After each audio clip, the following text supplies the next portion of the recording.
Welcome back to my channel the lemon doctors. तो आज हम बात करेंगे नॉइजी ब्रीदिंग इन बेबीज कि बच्चों में जो आवाज़ आती है, घरघराहट की आवाज़ आती है, वो किसकी वजह से आती है। तो आज हम बात करेंगे लैरिंगोमलेशिया के बारे में। Noising breathing in baby is due to noise, larynx and voice box. तो इससे आवाज़ अगर आती है तो ये घरघराहट की आवाज़ सुनाई देता है। अगर आवाज़ नाक से आती है तो हम उसे स्टटर बोलते हैं, एक लो पिच नॉइज होती है। अगर आवाज़ लैरिंग्स या फिर वॉइस बॉक्स से आती है तो उसे हम स्टटर बोलते हैं। स्टटर हाई पिच नॉइज होती है।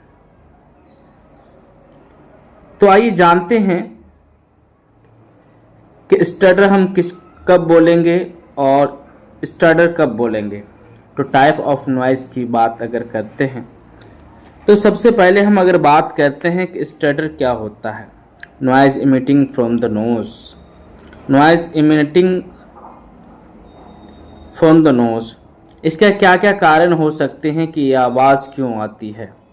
तो सबसे पहला जो कारण है इनका ये हो सकता है कि एडिनॉइड हाइपरट्रोफी हो गया है।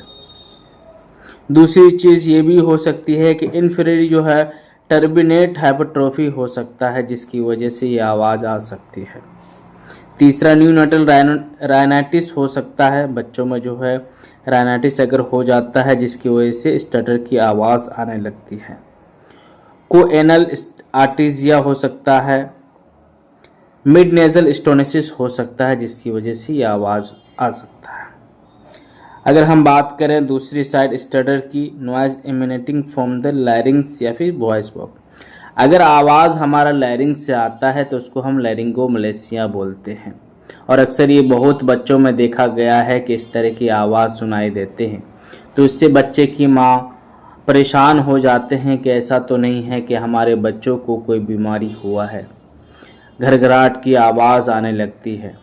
तो अगर इस तरह की अगर जो है आपकी आवाज़ लैरिंगोमलेशिया बच्चों को होता है तो इससे घबराने वाली कोई बात नहीं होती, ये समय के साथ ठीक हो जाता है।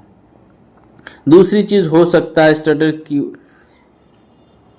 हो सकता है कि वेलिकुलर सिस्ट हो सकता है, सबग्लोटिकल हेमेंजोमा हो सकता है, सबग्लोटिक स्टोनोसिस हो सकता है, और लैरेंजियल क्लेफ्ट भी हो सकते हैं, और लैरेंजियल कभी कभी वेव भी हो सकता है जिसकी वजह से स्टटर की आवाज़ आने लगता है।